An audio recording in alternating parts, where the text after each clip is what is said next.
Shalom Ibu dan teman-teman semua. Perkenalkan, nama lengkap saya Fiternela Lasa dari kelas B semester 3. Di sini saya akan menjelaskan tentang isi kebudayaan. Yang pertama, apa sebenarnya isi kebudayaan? Konsep kebudayaan itu dalam arti yang amat luas, yaitu seluruh total dari pikiran, karya, dan hasil karya manusia yang tidak berakar kepada nalurinya dan yang karena itu hanya bisa dicetuskan oleh manusia sesudah suatu proses belajar.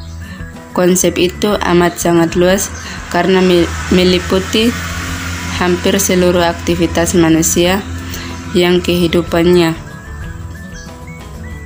Karena amat luas, maka perlu dipecah-pecah menjadi unsur-unsurnya. Unsur-unsur universal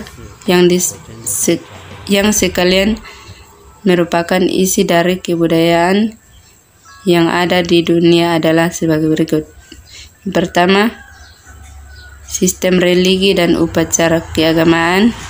Yang kedua, sistem dan operasional kemasyarakatan. Yang ketiga, sistem pengetahuan. Keempat, bahasa. Kelima, kesenian. Enam, sistem mata pencaharian hidup. Yang ketujuh, sistem teknologi dan peralatan.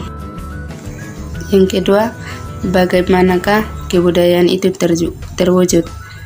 Kebudayaan itu terwujud dibagi atas 3 bagian, yaitu yang pertama, wujud kebudayaan sebagai suatu kompleks dari ide-ide, gagasan, nilai-nilai, norma-norma, peraturan, dan sebagainya. Yang kedua, wujud kebudayaan sebagai suatu kompleks aktivitas, kelakuan, berpola dari manusia dalam masyarakat. Yang ketiga, wujud kebudayaan sebagai benda-benda hasil karya manusia. Wujud kedua dari kebudayaan yang sering disebut sistem sosial mengenai kelakuan berpola dari manusia itu sendiri. Sistem sosial ini terdiri atas aktivitas-aktivitas manusia yang berinteraksi, berhubungan, serta bergaul satu dengan yang lain,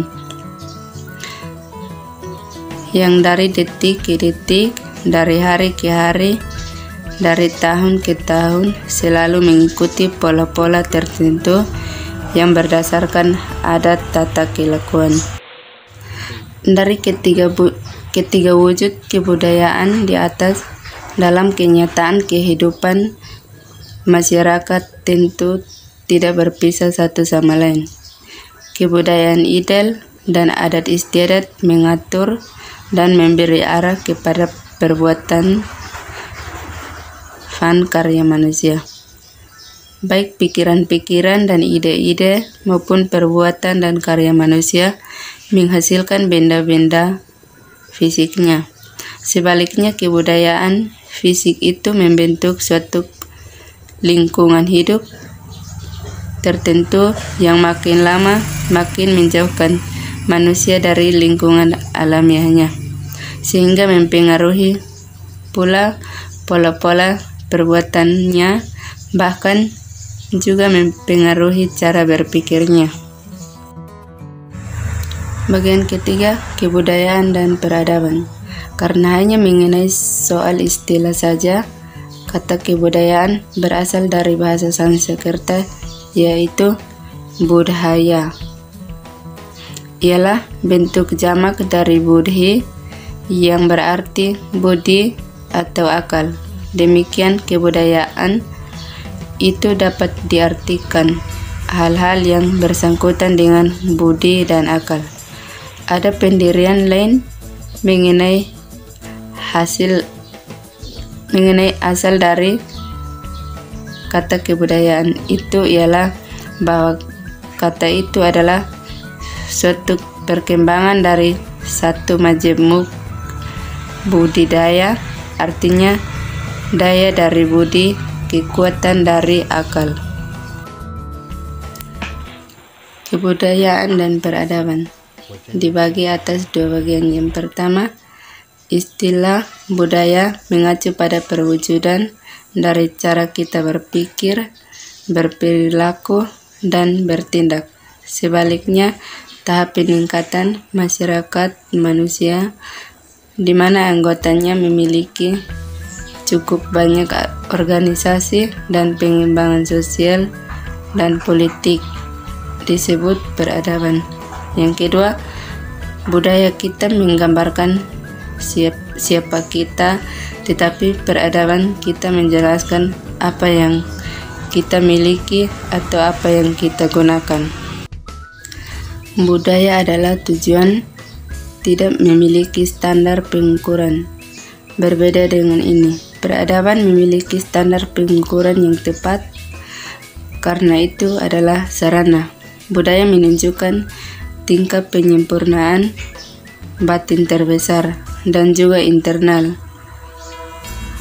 Berbeda dengan peradaban yang bersifat eksternal, yaitu perwujudan teknologi, produk, perangkat, infrastruktur, dan sebagainya.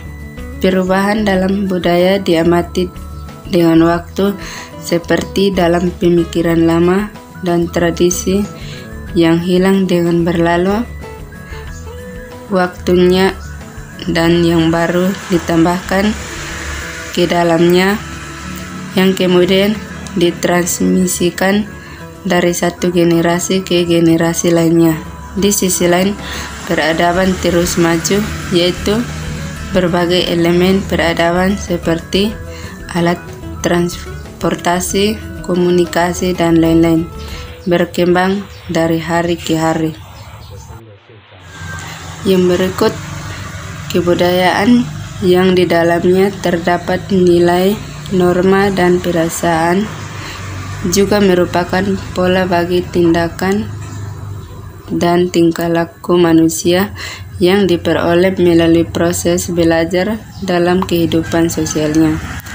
Pengetahuan yang kompleks bagi kegiatan tertentu tersebut dikenal sebagai pernata-pernata kebudayaan atau kultural.